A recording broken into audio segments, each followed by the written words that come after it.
বাড়িতেই বানিয়ে ফেললাম। কিন্তু দেখো ধোসা, আর এইটাই কিন্তু চাটনি করেছি। চাটনিটার মধ্যে টমেটো, রসুন আর শুকনো লঙ্কা পেস্ট করে নিয়ে তার সাথে ফোড়নে দিয়েছি কালো সর্ষে আর কারি পাতা ফোড়নে দিয়েছি। তো চাটনিটা কিন্তু প্রচণ্ড স্পাইসি হয়েছে। আর এই যে ধোসাটা দেখো একদম পুরো দোকানের কেনা ধোসার মতো। কতটা ক্রিস্পি হয়েছে আমি সেটাও তোমাদেরকে দেখাচ্ছি।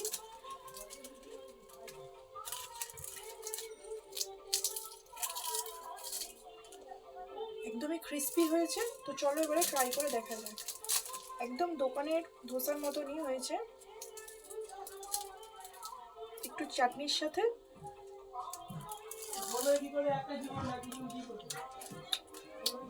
অপূর্ব স্বাদ।